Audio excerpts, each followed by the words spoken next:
नमस्कार। राजस्थान भगवती क्लासेज में आपका हार्दिक स्वागत है। कल की राजस्थान के नामकरण की कक्षा अपन ने समझ ली थी, भली भांति प्रकार से समझ लिया था, उसको देख लिया था। राजस्थान का प्राचीन समय में क्या नाम था, राजस्थान नाम कब पड़ा था, राजस्थान नाम कब पड़ा था, ये कल की क्लास में अपन ने भली भांति प्रकार से समझ लिया है। उसी श्रेणी में अगर अपन आगे चलते हैं तो राजस्थान की स्थिति को समझना महत्वपूर्ण है, क्योंकि आपको कभी भी प्रश्न पूछा जा सकता है कि राजस्थान की स्थिति कहाँ है, कौन सी जगह है, उसकी अक्षांशीय विस्तार बताइए, उसका देशांतर विस्तार बताइए। तो उसके समझते हैं। ये जो स्थिति देखेंगे अपन विश्व के संदर्भ में देखेंगे, एशिया के महाद्वीप के संदर्भ में देखेंगे, भारत के संदर्भ में देखेंगे। तीनों संदर्भों में अपन राजस्थान की जो स्थिति को भली भांति प्रकार से देखेंगे। उसी श्रेणी में सबसे पहले अगर अपन चलते हैं तो विश्व में राजस्थान की स्थिति को देखते हैं। इससे पहले जाने से पहले अपन समझ लेते हैं कि अक्षांश और देशांतर क्या होते हैं। अक्षांश कौन से होते हैं, देशांतर कौन से होते हैं। तो ये मैंने एक पृथ्वी बनाई है। इसकी सर्वप्रथम दिशा का ज्ञान करते हैं तो हमेशा ऊपर की तरफ अगर कोई दिशा होती है तो वो होती है उत्तर दिशा, और नीचे की तरफ अगर दिशा का ज्ञान करते हैं तो वो होती है दक्षिण दिशा। हमेशा किसी भी ग्लोब या पृथ्वी बनाई है मैंने, ग्लोब बनाया है, जिसमें हमेशा ऊपर की तरफ कौन सी दिशा होती है, उत्तर दिशा, नीचे की तरफ कौन सी दिशा होती है, दक्षिण दिशा। पूर्व और पश्चिम में बहुत कंफ्यूजन रहता है, इसलिए उत्तर की या जिधर बैठे हैं उसके राइट हैंड पे अगर देखें तो पूर्व दिशा होती है, और अगर लेफ्ट हैंड पे देखें तो होती है पश्चिम दिशा। तो चार दिशाएं होती है, उत्तर, दक्षिण, पूर्व और पश्चिम। उत्तर दिशा हमेशा ऊपर, दक्षिण उसके जस्ट विपरीत में होती है, पूर्व राइट हैंड की तरफ और पश्चिम लेफ्ट हैंड की तरफ होती है। अब अगर अक्षांश और देशांतर की बात करें तो हमेशा पूर्व से पश्चिम की तरफ या पूर्व से पश्चिम की तरफ खींची जाने वाली काल्पनिक रेखाएं, अक्षांश और देशांतर रेखाएं हमेशा काल्पनिक रेखाएं होती हैं, क्योंकि इनको देखा नहीं जा सकता है, केवल दर्शाया जा सकता है। भूगोलवेताओं ने इसका निर्धारण कर दिया, इसको जाके वहां पे ऐसे देखा नहीं जा सकता कि वहां पे ये रेखा होगी, लेकिन ये केवल क्या है, एक कल्पना है। भूगोलवेताओं की कल्पना है कि ये अक्षांशीय रेखाएं, ये देशांतरीय रेखाएं हैं। तो पूर्व से पश्चिम की तरफ खींची जाने वाली काल्पनिक रेखाओं को तो कहते हैं अक्षांशीय रेखाएं। इनको क्या कहते हैं, अक्षांशीय रेखाएं। और उत्तर से दक्षिण की तरफ खींची जाने वाली काल्पनिक रेखाओं क्या कहते हैं, देशांतरीय रेखाएं। देशांतर, ये तो है अक्षांश, पूर्व से पश्चिम की तरफ अक्षांश, और उत्तर से दक्षिण की तरफ खींची जाने वाली काल्पनिक रेखाओं क्या कहते हैं, देशांतर कहते हैं। इनकी अलग अलग बातें हैं जो अपन अक्षांश और देशांतर की 5 मिनट पढ़ेंगे आगे जाके, वो उसमें पूरा आपको समझ में आ जाएगा। अभी इतना ही काफी है। अक्षांश और देशांतर क्या होते हैं, काल्पनिक रेखाएं होती है जो पूर्व से पश्चिम अक्षांश और उत्तर से दक्षिण देशांतर रेखाएं होती है। उसी श्रेणी में देखते हैं कि विश्व में राजस्थान की स्थिति। सर्वप्रथम समझते हैं कि विश्व में राजस्थान की स्थिति किस दिशा में हो सकती है, किस दिशा में है, यह आपको जानना जरूरी है। तो सबसे पहले जो मैंने पृथ्वी के 2 भाग किए हैं, पृथ्वी के 2 भाग करने वाली रेखा कौन सी है, 0 डिग्री या भूमध्य रेखा, जिसको 0 डिग्री रेखा भी बोलते हैं, भूमध्य रेखा भी बोलते हैं, जो पृथ्वी या ग्लोब को प्रॉपर 2 भागों में बांटती है। और ऐसे उत्तर से दक्षिण वाले भाग को अगर करते हैं तो उत्तर से दक्षिण वाले को 0 डिग्री देशांतर रेखा से बोलते हैं।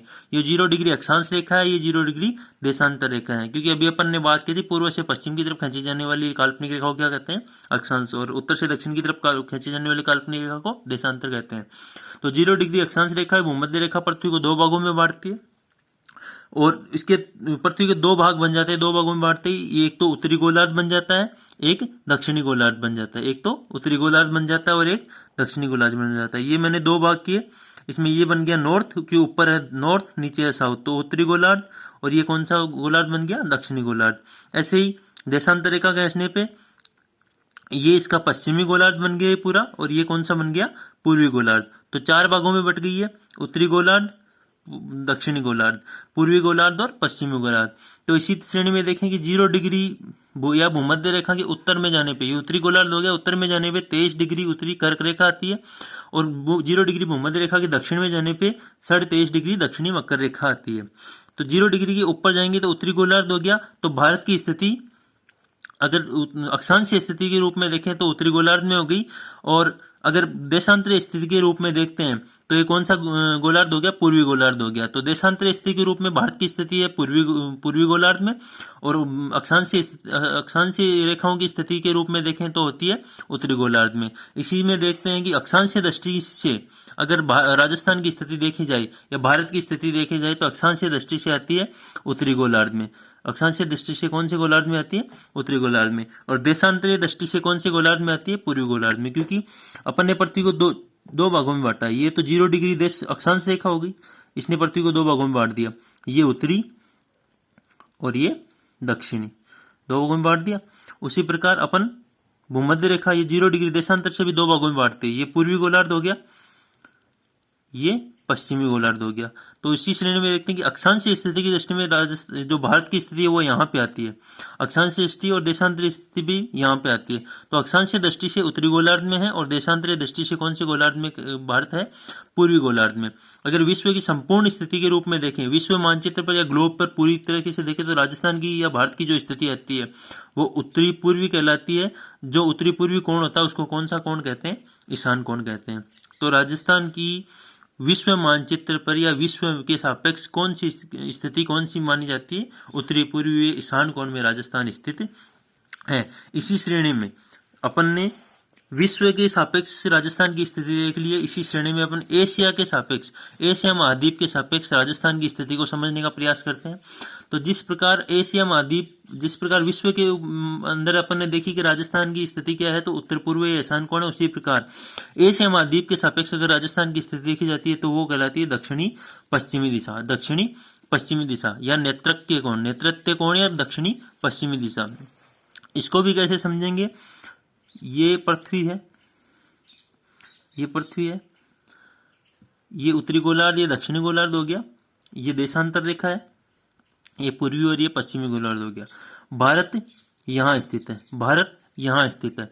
जब बहुत पुराने टाइम की जब ये प्लेट विवर्तनिक सिद्धांत आए थे या जो भी सिद्धांत आए थे उनसे अलग अलग गोंडवाना लैंड इनसे जो विखंडन हुआ था उससे भारत बना था। और भारत के जो एशिया है, एशिया भारत की जस्ट ऊपर की तरफ है, ये एशिया कहलाता है। तो एशिया के दक्षिण पश्चिम की तरफ, एशिया के दक्षिण पश्चिम की तरफ स्थिति कौन किसकी है? भारत की। तो ये एशिया के दक्षिण पश्चिम में, ये दक्षिण हो गया और ये पश्चिम की तरफ हो गया। तो एशिया के दक्षिण पश्चिम में स्थिति अगर पूछ ली जाए तो भारत की भी एशिया की सापेक्ष स्थिति पूछ ली जाए दक्षिण पश्चिम आती है, और राजस्थान की भी एशिया की सापेक्ष स्थिति अगर पूछ ली जाए तो वो भी कौन सी आती है? दक्षिण पश्चिम में आती है। उसी श्रेणी में अगर अपन आगे देखते हैं तो भारत के सापेक्ष राजस्थान की स्थिति देखते हैं। अपन ने विश्व के सापेक्ष देख ली, अपन ने एशिया के सापेक्ष राजस्थान की स्थिति देख ली। विश्व के सापेक्ष राजस्थान की स्थिति उत्तर पूर्वी दिशा या ईशान कोण आती है। एशिया के सापेक्ष राजस्थान की स्थिति जो आती है नेत्रत्य कोण या दक्षिणी पश्चिमी कोण आती है। उसी श्रेणी में आगे देखते हैं तो राजस्थान की स्थिति भारत की सापेक्ष देखते हैं। किसके सापेक्ष देखते हैं? भारत के सापेक्ष। तो भारत के सापेक्ष अगर राजस्थान की स्थिति मानी जाए तो उत्तर पश्चिमी दिशा मानी जाती है। कौन सी दिशा मानी जाती है? उत्तर पश्चिमी दिशा या वायव्य कोण, या वायव्य कोण। तो भारत के सापेक्ष राजस्थान की स्थिति उत्तर पश्चिम दिशा या वायव्य कोण। समझते हैं इसको।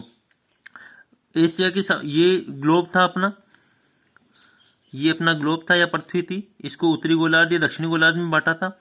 ये अगर भारत की स्थिति एशिया विश्व के सापेक्ष देखते हैं तो यहाँ पे आ रही थी, यहाँ पे भारत की स्थिति आ रही थी। और इसी श्रेणी में भारत के भी किधर? उत्तर पश्चिम दिशा में कौन सा राज्य बसा हुआ है? राजस्थान। भारत के भी ये उत्तर दिशा हो गई, ये नॉर्थ, ये साउथ, ये पूर्व दिशा हो गई, ये पश्चिम दिशा हो गई।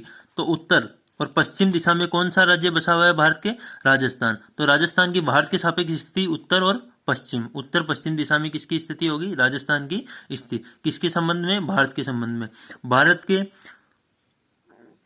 पश्चिम दिशा में अरब सागर और पूर्व दिशा में बंगाल की खाड़ी तथा दक्षिण दिशा में हिंद महासागर स्थित है। आगे राजस्थान का विस्तार देखते हैं।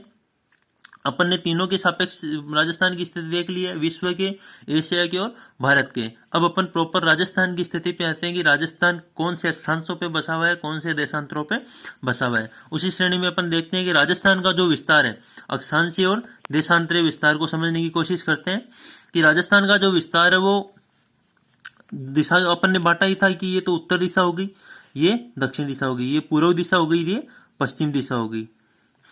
चार दिशाओं में बांटा था अपन ने राजस्थान को, या ग्लोब को चार दिशाओं में बांटा था, उत्तर दक्षिण पूर्व और पश्चिम। उसी की सापेक्ष अपन देखते हैं कि राजस्थान का विस्तार कैसे कैसे है। तो राजस्थान का विस्तार जो है 23 डिग्री 3 मिनट उत्तरी अक्षांश से। उत्तरी अक्षांश क्यों ले रहे हैं कि विश्व के सापेक्ष जो राजस्थान है वो उत्तरी अक्षांश में स्थित है। विश्व के अक्षांश से दृष्टि से देखते हैं तो राजस्थान जो है उत्तरी अक्षांश में स्थित है या उत्तरी गोलार्ध में स्थित है, इसलिए 23 डिग्री 3 मिनट उत्तरी अक्षांश से लेके 23 डिग्री 12 मिनट उत्तरी अक्षांश तक राजस्थान की अक्षांशीय स्थिति है। तो राजस्थान की अक्षांशीय स्थिति लेते हैं तो 23 डिग्री 3 मिनट से 30 डिग्री 12 मिनट उत्तरी अक्षांश तक है। अक्षांशीय स्थिति 23 डिग्री 3 मिनट उत्तरी अक्षांश से 30 डिग्री 12 मिनट उत्तरी अक्षांश तक राजस्थान की स्थिति है। अगर देशांतरीय स्थिति पूछ ले राजस्थान की तो 69 डिग्री 30 मिनट पूर्वी देशांतर से 78 डिग्री 17 मिनट पूर्वी देशांतर के मध्य राजस्थान बसा हुआ है। इसको देशांतर पूर्वी देशांतर क्यों लिया, क्योंकि देशांतर स्थिति के सापेक्ष अगर राजस्थान की स्थिति देखते हैं तो वो पूर्वी गोलार्ध में आती है, इसलिए इसको पूर्वी देशांतर के रूप में लेते हैं। तो राजस्थान की पूर्वी देशांतर के सापेक्ष स्थिति देखते हैं तो 69 डिग्री 30 मिनट पूर्वी देशांतर से लेके 78 डिग्री 17 मिनट पूर्वी देशांतर आती है। तो राजस्थान का विस्तार अगर पूछ लिया जाए तो कितने अक्षांशों और कितने देशांतरों में फैला हुआ है, तो राजस्थान का अक्षांशीय विस्तार अगर पूछ लिया जाए तो 8 डिग्री तो 7 डिग्री और 9 मिनट अक्षांशीय विस्तार है और 8 डिग्री और 47 मिनट देशांतरीय विस्तार है। राजस्थान का अक्षांशीय विस्तार 60 डिग्री 8 मिनट है और देशांतरीय विस्तार 8 डिग्री 47 मिनट इसका देशांतरीय विस्तार है। तो राजस्थान का अक्षांशीय और देशांतरीय स्थिति अपन ने समझ लिए। 23 डिग्री 3 मिनट उत्तरी अक्षांश से 30 डिग्री 12 मिनट उत्तरी अक्षांश तक और 69 डिग्री 30 मिनट पूर्वी देशांतर से 78 डिग्री 17 मिनट पूर्वी देशांतर तक राजस्थान का विस्तार है। मैं जहां तक आशा करता हूँ आपको ये चीज समझ में आ गई हो। अगर नहीं आई हो तो नीचे कमेंट कर देना, वापस इसके ऊपर एक छोटा सा वीडियो बना के डाल देंगे। इसका आगे की बात देखते हैं, आगे के महत्वपूर्ण तथ्यों को देखते हैं जो राजस्थान के सापेक्ष बहुत सी परीक्षाओं में प्रश्न पूछा जाता है कि 70 डिग्री पूर्वी देशांतर रेखा पर स्थित अगर कोई जिला पूछ लिया जाए, 70 डिग्री पूर्वी देशांतर पर स्थित अगर जिला पूछ लिया जाए तो उसका नाम है जैसलमेर। यह प्रश्न बहुत बार आ चुका है कि 70 डिग्री पूर्वी देशांतर पर स्थित जिले का नाम बताइए, तो उसका नाम है जैसलमेर।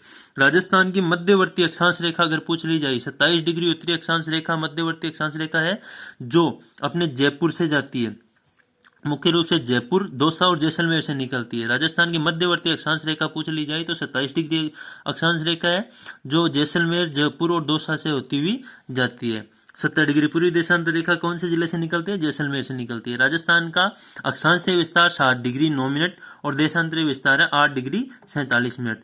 यह अक्षांशीय स्थिति की सापेक्ष अक्षांश जो राजस्थान के उत्तर से दक्षिण की अक्षांश पूछ ले तो आते हैं 23 डिग्री 3 मिनट से 30 डिग्री 12 मिनट और 69 डिग्री 30 मिनट पूर्वी देशांतर से 78 डिग्री 17 मिनट पूर्वी देशांतर तक राजस्थान का विस्तार है। राजस्थान के विस्तार को आगे बढ़ाने पे पाते हैं कि राजस्थान की मध्यवर्ती देशांतर रेखा जो है, राजस्थान की मध्यवर्ती अक्षांश रेखा 27 डिग्री अपन ने देख ली थी जो जैसलमेर, जयपुर और दौसा से होती हुई जाती है। उसी के साथ राजस्थान की मध्यवर्ती देशांतर रेखा को देखते हैं जो 74 डिग्री पूर्वी देशांतर को मानते हैं। राजस्थान की अगर मध्यवर्ती देशांतर रेखा पूछ ली जाए तो उसको मानते हैं 74 डिग्री पूर्वी देशांतर रेखा राजस्थान की मध्यवर्ती देशांतर रेखा है जो गंगानगर, नागौर, राजसमंद, उदयपुर और डूंगरपुर से होती हुई जाती है। इन जिलों का क्रम अपन मैप में भर के देखेंगे कि कौन कौन सा जिला, इसकी स्थिति क्या है, कौन कौन सी जगह है, उसकी कौन कौन सी दिशा में ये जिले हैं, ये सब अपन मैप में भर के देखेंगे। उससे पहले थोड़ी सी नॉर्मल जानकारी है कि राजस्थान की मध्यवर्ती देशांतर रेखा 74 डिग्री पूर्वी देशांतर रेखा है। राजस्थान की मध्यवर्ती अक्षांशीय रेखा 27 डिग्री रेखा है जो जैसलमेर, जयपुर और दौसा से होती हुई जाती है। इसी के साथ अपन ने देखा था शुरू में कि अक्षांश और देशांतर क्या होते हैं, उसी को समझने की कोशिश करते हैं। अक्षांश पृथ्वी पर काल्पनिक रेखा जो ग्लोब पर पूर्व से पश्चिम की ओर खींची जाती है, ये पृथ्वी अपन ने ली थी। इसकी जो पूर्व से पश्चिम की तरफ ये जो रेखा खींची जाती है इसको कहते हैं अक्षांश रेखा। क्या कौन सी रेखा कहते हैं इसको? अक्षांश रेखा। तो पूर्व से पश्चिम की तरफ खींची जाने वाली काल्पनिक रेखा को क्या कहते हैं? अक्षांश रेखा कहते हैं। ग्लोब पर अगर कुल अक्षांशों की संख्या पूछ ली जाए, ग्लोब पर कुल अक्षांशों की संख्या देख ली जाए तो 181 होती है। कुल अक्षांश कितने होते हैं? 181। अक्षांश रेखाओं की संख्या, अक्षांशों की संख्या। कुल अक्षांशों की संख्या अगर पूछ ली जाए ग्लोब पर तो होती है 181, और अगर कुल अक्षांश रेखाओं की संख्या अगर ग्लोब पर पूछ ली जाए तो होती है 179, 179। कुल अक्षांश रेखाएं 179 और कुल अक्षांशों की संख्या अगर पूछ ली जाए तो 181 आती है। दो अक्षांशों के मध्य अगर दूरी पूछ ली जाए तो 111.13 किलोमीटर आती है, 111.13 किलोमीटर। दो अक्षांशों के मध्य दूरी 111.13 किलोमीटर आती है। कुल अक्षांश रेखाओं की संख्या 179, कुल अक्षांशों की संख्या 181। दो अक्षांशों के मध्य का भाग अगर कहलाता है तो उसको कहते हैं कटिबंध। दो अक्षांशों के मध्य का भाग को क्या कहते हैं? कटिबंध कहते हैं। तो कुल अक्षांश है 181, कुल अक्षांश रेखाएं 179, दो अक्षांशों के मध्य की दूरी 111 किलोमीटर मान सकते हैं, 111.13 किलोमीटर मान सकते हैं, और दो अक्षांशों के मध्य का जो भाग कहलाता है उसको कहते हैं कटिबंध। अक्षांशों से महत्वपूर्ण बिंदु अगर देखते हैं तो यह आता है कि अक्षांशों से किसी स्थान की स्थिति व जलवायु का निर्धारण भी होता है। अक्षांशों से किसी स्थान की स्थिति और जलवायु का निर्धारण किया जा सकता है। ये प्रश्न आ सकता है कि किसी भी स्थान की स्थिति और जलवायु का निर्धारण कौन सी रेखाओं से होता है, अक्षांशीय या देशांतरीय? तो अपने को उत्तर करके आना है अक्षांशीय रेखाओं से किसी भी स्थान की स्थिति या जलवायु का निर्धारण होता है। उसी श्रेणी में अगर अपन आगे समझते हैं तो देशांतरीय रेखाओं को देखते हैं। अक्षांश रेखाओं को अपन ने समझ लिया है कि जो पूर्व से पश्चिम की तरफ जो काल्पनिक रेखाएं खींची जाती है उनको अक्षांशीय रेखाएं कहते हैं। जो कुल अक्षांश है ग्लोब पे उनकी संख्या है 181, और कुल अक्षांश रेखाएं जो लाइन्स है उनकी संख्या है 179। दो अक्षांशों के मध्य दूरी जो है वो 111.13 किलोमीटर है, और दो अक्षांशों के मध्य का जो भाग कहलाता है उसको कटिबंध कहते हैं। किन्हीं भी अक्षांशों से किसी स्थान की स्थिति और जलवायु का निर्धारण किया जा सकता है। उसी श्रेणी में देशांतर रेखाओं पर चलते हैं। तो ग्लोब पर जो रेखाएं, ये ग्लोब अपन ने लिया था, आगे शुरू में समझा था। ग्लोब पर उत्तर से दक्षिण की तरफ जो रेखाएं खींची जाती है उनको कौन सी रेखाएं कहते हैं? देशांतरीय रेखाएं। ये उत्तर, ये दक्षिण। तो उत्तर से दक्षिण की तरफ जो काल्पनिक रेखाएं खींची जाती है उनको कौन सी रेखाएं कहते हैं? देशांतर रेखाएं कहते हैं। दो देशांतरों के बीच की दूरी अंशों में मापते हैं। दो देशांतरों के बीच की दूरी को किन में मापते हैं? अंशों में मापते हैं। ग्लोब पर कुल देशांतर रेखाओं की संख्या अगर पूछ ली जाए, ग्लोब पर कुल देशांतर रेखाओं की संख्या पूछ ली जाए तो कितनी होती है? 360। कुल अक्षांश रेखाओं की संख्या पूछ ली जाए तो 179, कुल देशांतर रेखाओं की संख्या पूछ ली जाए तो 360। भूमध्य रेखा पर जैसे जैसे दूर जाते हैं अपन भूमध्य रेखा से, देशांतरों के मध्य की दूरी बढ़ती जाती है। लेकिन अगर भूमध्य रेखा पर देशांतरों के मध्य की दूरी देखी जाए तो 111.32 किलोमीटर आती है। भूमध्य रेखा से जैसे जैसे दूर जाते हैं देशांतरों के मध्य की दूरी बढ़ती जाती है, लेकिन भूमध्य रेखा पर 111.32 किलोमीटर देशांतर रेखाओं की दूरी आती है। दो देशांतरों के मध्य का भाग अगर कहलाता है तो उसको कहते हैं गोरे। जैसे दो अक्षांशों के बीच के भाग को कटिबंध कहा था, तो दो देशांतरों के मध्य के भाग को क्या कहते हैं? गोरे कहते हैं। देशांतर की रेखाओं से किसी भी स्थान की स्थिति व समय का निर्धारण किया जा सकता है। देशांतरीय रेखाओं से किसी भी स्थान की स्थिति और समय का निर्धारण किया जा सकता है। अक्षांशीय रेखाओं से किसी भी स्थान की स्थिति और जलवायु का निर्धारण किया जा सकता है। उसी प्रकार देशांतर रेखाओं से स्थिति और समय का निर्धारण किया जा सकता है। अक्षांश और देशांतरों को समझने के बाद अपन देखते हैं कि एक टाइम जोन होता है, भारत में हो चाहे विश्व में हो, तो ग्रीनविच रेखा से टाइम जोन का निर्धारण किया जाता है। उसी प्रकार भारत में 82.5 डिग्री रेखा है, उससे टाइम का निर्धारण होता है, समय का निर्धारण होता है। उसी में आगे देखते हैं कि 0 डिग्री या ग्रीनविच रेखा, 0 डिग्री को भूमध्य रेखा, ग्रीनविच रेखा भी बोलते हैं। तो भूमध्य रेखा या ग्रीनविच रेखा, 0 डिग्री रेखा या ग्रीनविच रेखा के पूर्व की ओर जाने पर 1 डिग्री देशांतर को पार करने पर ये जो रेखा है अपनी भूमध्य रेखा, ये 0 डिग्री, इसके अगर पूर्व की तरफ जाते हैं एक डिग्री, पूर्व की तरफ अगर 1 डिग्री देशांतर को भी पार कर लेते हैं तो 4 मिनट की, तथा प्रत्येक 15 डिग्री देशांतर को पार करने पर 1 घंटे की वृद्धि होती है। एक देशांतर को पार करने पर 1 डिग्री देशांतर को भी पार करने पर 4 मिनट का अंतर आ जाता है समय में। यहाँ पे 0 होता है तो 1 डिग्री देशांतर को पार करने में 4 मिनट हो जाती है, मतलब 4 मिनट का समय लगता है 1 डिग्री देशांतर को पार करने में। उसी प्रकार अगर 15 डिग्री देशांतर को अगर अपन ने पार कर लिया तो 1 घंटे की वृद्धि हो जाती है। 1 डिग्री देशांतर को पार करने में अगर 4 मिनट का समय लगता है तो 15 डिग्री देशांतर को पार करने में 15 गुणा 4 60, 15 गुणा 4 60, तो 1 घंटे का समय लग जाता है, मतलब 1 घंटा अधिक हो जाता है। पूर्व की ओर जाने पर समय में वृद्धि होती है तथा उसी प्रकार देशांतर रेखा के पश्चिम की ओर जाने में समय की हमेशा क्या होती है, कमी होती है। तो ग्रीनविच रेखा के 1 डिग्री देशांतर पूर्व की तरफ जाने पर हमेशा 4 मिनट का अंतर आता है, मतलब 4 मिनट वृद्धि होती है। और 15 डिग्री देशांतर अगर अपन चले जाते हैं तो 60 मिनट का डिफरेंस आ जाता है, लगभग 1 घंटे का अंतर समय में आ जाता है। तो ग्रीनविच रेखा के पूर्व की ओर जाने में हमेशा समय की वृद्धि होती है और पश्चिम की तरफ जाने में हमेशा समय की कमी होती है। तो पूर्व की ओर जाने पे 1 डिग्री देशांतर अगर अपन चलते हैं तो 4 मिनट का अंतर आ जाता है, और अगर 15 डिग्री देशांतर चल जाते हैं तो 1 घंटे का अंतर आ जाता है। क्यों? 1 डिग्री पे 4 मिनट का अंतर आया, तो 15 डिग्री देशांतर को 4 से गुना करेंगे तो कितने आते हैं, 60 आते हैं। 60 का मतलब 60 मिनट हो जाती है, 1 घंटे के लगभग हो जाता है। तो उसी के आगे देखते हैं कि 1 डिग्री देशांतर को पार करने में अभी अपन ने देखा था कि 4 मिनट का समय लगता है। तो संपूर्ण राजस्थान, अब राजस्थान के सापेक्ष देखते हैं कि राजस्थान को, अगर संपूर्ण राजस्थान को पार करने में कितना समय लगेगा, तो 1 डिग्री देशांतर पार करने में सूर्य को 4 मिनट का समय लगा था। 1 डिग्री देशांतर रेखा पार करने में सूर्य को कितने मिनट का, या समय को कितना कितना टाइम लगा था अपने को, 4 मिनट का समय लगा था। तो अब अगर राजस्थान का देशांतरी विस्तार देखेंगे तो राजस्थान का देशांतरी विस्तार 8 degree 47 minute, 8 degree 47 minute. 1 degree देशांतर को पार करने में अगर 4 मिनट लग रहे हैं तो 8 डिग्री 47 मिनट, 8 डिग्री 47 मिनट देशांतर को पार करने में कितना टाइम लग सकता है, तो 8 डिग्री 47 मिनट देशांतर को 4 से गुणा करेंगे तो अपने पास आते हैं 35 मिनट और 8 सेकंड, 35 मिनट और 8 सेकंड। तो लगभग राजस्थान, संपूर्ण राजस्थान को पार करने में लगने वाला समय अगर पूछ लिया जाए तो लगभग आता है 35 मिनट 8 सेकंड। क्यों आया? क्योंकि 1 डिग्री देशांतर को अपन ने पीछे देखा था कि 1 डिग्री देशांतर को पार करने में लगने वाला समय है 4 मिनट। तो राजस्थान का देशांतरी विस्तार अगर देखते हैं तो 8 डिग्री 47 मिनट होता है, तो इसको 4 से गुणा करेंगे तो 35 मिनट और 8 सेकंड का समय अपने पास आता है। तो लगभग 35 मिनट अपने को संपूर्ण राजस्थान को पार करने में लगता है। सूर्य की किरण को संपूर्ण राजस्थान को पार करने में लगने वाला समय अगर पूछ लिया जाए तो 35 मिनट और 8 सेकंड के लगभग होता है। राजस्थान के पूर्वी स्थान के सूर्योदय व पश्चिमी स्थान के सूर्योदय में लगभग 36 मिनट का अंतर होता है। बहुत बार ये प्रश्न आ चुका है कि राजस्थान के पूर्व स्थान के सूर्योदय व पश्चिमी स्थान के सूर्योदय में अंतर, समय में कितना अंतर होता है, तो लगभग 36 मिनट का अंतर होता है।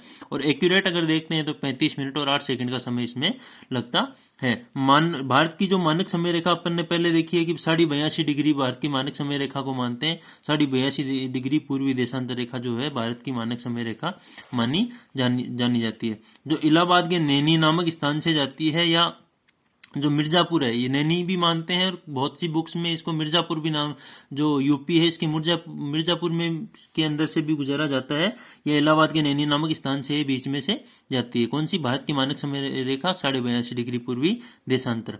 भारतीय मानक समय जो रेखा है वो ग्रीनविच मीन टाइम से 5.5 घंटे आगे चलती है, क्योंकि भारत जो है पूर्वी देशांतर में स्थित होने के कारण हमेशा देशांतर रेखा पूर्व की तरफ चलती है, तो हमेशा टाइम में क्या होती है, वृद्धि होती है। जो अपन ने पीछे देख के आए कि टाइम में पूर्व की दिशा में चलेंगे तो हमेशा क्या होगी, वृद्धि होगी। तो भारतीय मानक समय ग्रीनविच मीन टाइम से 5 घंटे और 30 मिनट हमेशा क्या रहता है, आगे रहता है। मतलब भारत की ग्रीनविच रेखा से हमेशा भारत 5.5 घंटे आगे की तरफ चलेगा। राजस्थान में अगर सर्वप्रथम, ये तथ्य महत्वपूर्ण तथ्य है कि राजस्थान में अगर सर्वप्रथम सूर्योदय या सूर्यास्त पूछ लिया जाए तो सर्वप्रथम सूर्योदय और सूर्यास्त दोनों ही कहाँ होते हैं, धौलपुर के सिलावट गांव में। सिलावट गांव है धौलपुर में, वहां सर्वप्रथम सूर्योदय होता है और वहीं सर्वप्रथम सूर्य अस्त होता है। अगर ये पूछ लिया जाए कि राजस्थान में सबसे बाद में और सूर्योदय और सबसे बाद में सूर्य अस्त गाँव कौन से गाँव में या कौन सी जगह होता है, तो जैसलमेर का एक गाँव है कटरा गाँव। कटरा गाँव है जैसलमेर में, जहाँ सबसे बाद में ही तो सूर्य उदय होता है और सबसे बाद में क्या होता है, सूर्य अस्त होता है। ये अपन ने महत्वपूर्ण राजस्थान के बारे में, अक्षांशीय, उसके समय के बारे में, उसकी देशांतरी स्थिति के बारे में जान लिया है। उसी के आगे अगर अपन देखें तो अपने कर्क रेखा जो उत्तर की तरफ चले थे अपन ग्लोब में, ये अपन ग्लोब देखा था, इसके उत्तर की तरफ चले थे तो 23.5 डिग्री ये रेखा आई थी कर्क रेखा। तो इसको समझने का प्रयास करते हैं, जो कि भारत और राजस्थान दोनों में से गुजरती है। तो कर्क रेखा 23.5 डिग्री उत्तरी अक्षांश रेखा को कौन सी रेखा कहते हैं, कर्क रेखा कहते हैं। जो उत्तरी गोलार्ध में स्थित होने के कारण उत्तरी अक्षांश रेखा कहलाती है। 23.5 डिग्री उत्तरी अक्षांश रेखा को क्या कहते हैं, कर्क रेखा कहते हैं। जिसके ऊपर सूर्य दोपहर को बिल्कुल ऊपर, मतलब लंबवत चमकता है। लंबवत का मतलब होता है ये कर्क रेखा है तो सूर्य इसकी बिल्कुल सीधा चमकेगा सूर्य इसके ऊपर। दोपहर को 21 जून को इस पर सूर्य सीधा चमकता है। कौन सी ऐसी डेट है जिस पर कर्क रेखा पर सूर्य सीधा चमकता है? 21 जून को कर्क रेखा पर सूर्य सीधा चमकता है, अर्थात 21 जून को परछाई नहीं बनती। नो शेडो जोन अगर किसी को कहा जाता है तो वो है कर्क रेखा। कब? 21 जून। 21 जून को नो शेडो जोन भी कहते हैं, क्योंकि यहाँ पे कर्क रेखा सूर्य बिल्कुल कर्क रेखा पर सीधा चमकता है, जिससे कोई परछाई का निर्माण नहीं होता, इसलिए इसको नो शेडो जोन भी कहते हैं। 21 जून को ही विश्व अंतर्राष्ट्रीय योग दिवस मनाया जाता है। 21 जून को कौन सा दिवस मनाया जाता है? अंतर्राष्ट्रीय योग दिवस, जो 2015 से मोदी जी ने प्रारंभ किया था। अंतर्राष्ट्रीय योग दिवस 21 जून को मनाया जाता है। 2021 में 7वां योग दिवस मनाया गया था। 2021 में कौन सा योग दिवस मनाया गया था? 7वां योग दिवस मनाया गया था, जो 2015 से प्रारंभ हुआ था 21 जून को। भारत के 8 राज्यों से ये कर्क रेखा जो है भारत के 8 राज्यों से गुजरती है, जिनमें मिजोरम, त्रिपुरा, पश्चिम बंगाल, राजस्थान, गुजरात, एमपी, छत्तीसगढ़ और झारखंड। मिजोरम, त्रिपुरा, पश्चिम बंगाल, राजस्थान, गुजरात, एमपी, छत्तीसगढ़ और झारखंड, ये 8 राज्य हैं, इनसे कर्क रेखा जो है वो गुजरती है। कर्क रेखा कौन सी होती है? 23.5 डिग्री उत्तरी अक्षांश रेखा को कौन सी रेखा कहते हैं? कर्क रेखा कहते हैं, जो भारत के लगभग मध्य से गुजरती है।